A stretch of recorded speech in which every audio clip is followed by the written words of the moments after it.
Welcome everyone to our November Messy Church. We have two special events in November, unless of course you have a birthday in November and that counts as another special event. We have already had Remembrance Day on November 11th, and however you celebrated Remembrance Day during COVID-19, we always are thinking about the soldiers who fought for us in World War I and World War II, soldiers all over the world who are still safeguarding countries, trying to bring peace. And we don't just think about peace on Remembrance Day, even though we do remember to wear our poppies, but we try to think about peace every day. Peace in our home, peace on the playground. And aren't we fortunate to be able to live in a country where we have great leaders and an armed forces that care so much for our health and our well-being during COVID-19. We could even thank our frontline workers. They're like soldiers too, because they're risking their health to keep us healthy. Even your teachers. Wouldn't it be nice if you went up to your teacher tomorrow, or Monday, or Tuesday rather, and said, "Thank you. Thank you for keeping me safe." We have another special event during November, and this is a special season. It is called the Season of Advent, and it's a church season. Advent means waiting. And we are waiting for the coming of Jesus. Baby Jesus at Christmas. And we know that baby Jesus grew up. And it's kind of like we're still waiting for Jesus to come back, because he always keeps his promises. So how can we take the peace of Remembrance Day and the special joy of Jesus coming at Christmas, how can we take those two events and bring them together? I was thinking, there is a structure that brings things together. I have a friend, Laura, who lives way over in West Brant. And in order to see her, I have to cross the Lorne Bridge.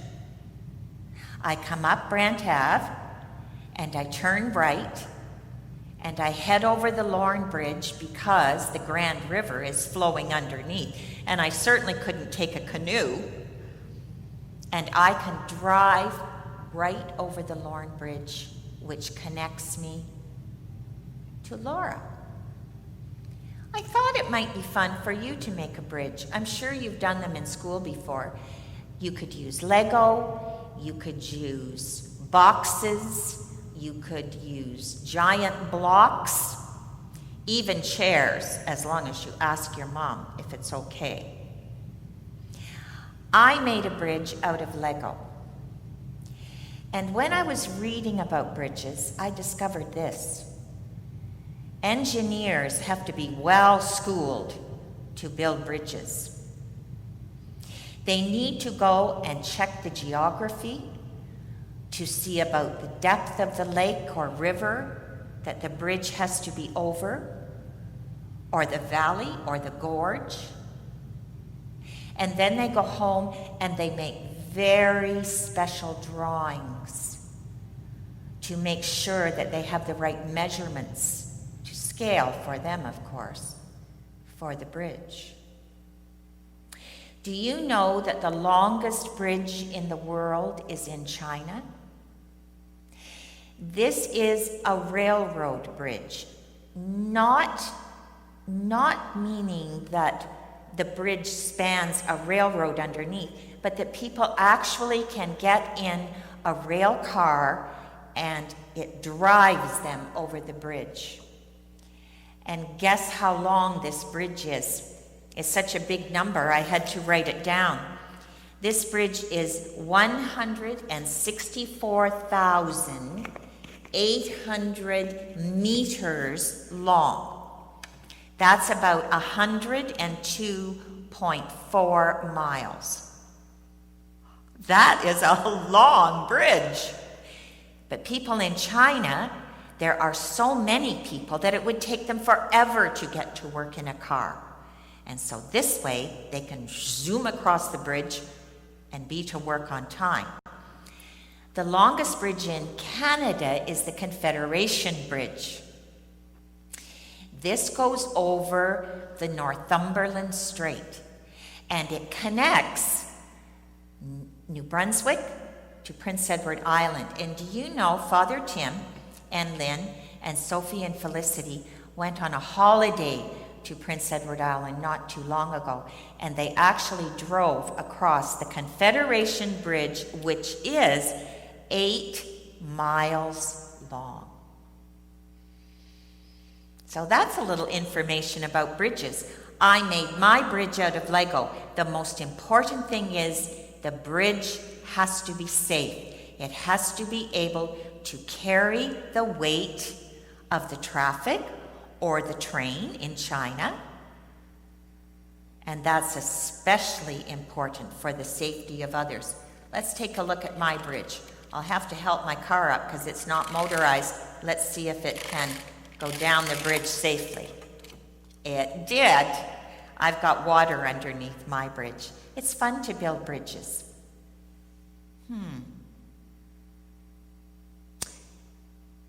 Maybe it's not just water or valleys or gorges that separate people. Feelings can separate people too. I'll show you. You can try this later at home. Take a piece of paper and fold it in half. I'll move my bridge out of the way. On one side of the paper, you can make a few happy faces.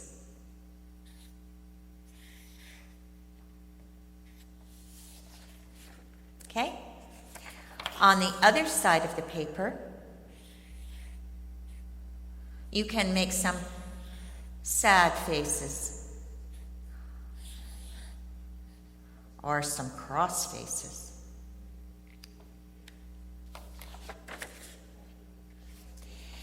And then I'm going to take a blue marker because the colors for Advent in our church hangings are blue, and I'm going to draw a line down the middle that separates the happy faces from the sad, angry faces. Maybe these kids are sad because they haven't had enough to eat for breakfast, or their skin is a different color and someone is teasing them, or someone comes from a different culture and brings strange foods for lunch. Kids tease them. Maybe someone is a bully and they're angry in their hearts and they're going to take it out on someone else. Let's make a line this way. What's this remind you of? A cross, that's right. When I think of a cross, I think of Jesus Jesus died on the cross so he could forgive us and show us a way to heaven. The middle of the cross tells me the happy people, the people that feel peaceful and have joy and know that Jesus is close to them, can come this way and follow the arm of the cross to the people who are sad.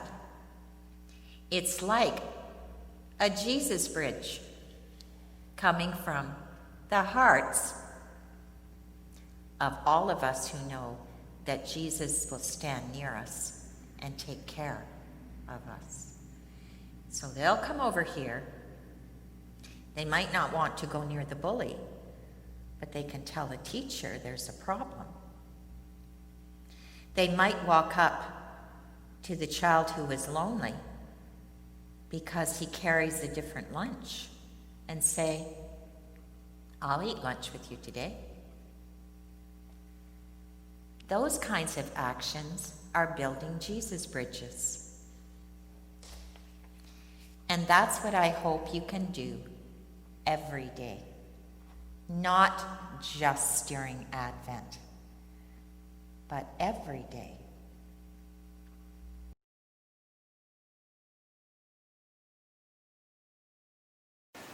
The joy and peace of Jesus be with you.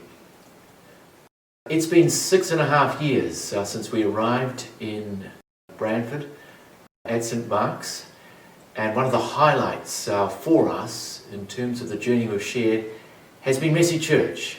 We celebrated our 5th anniversary in September, even though we weren't able to be together on that occasion. And I am so grateful to Pat McMillan and the Mercy Church core team for all they've done to make Mercy Church what it is.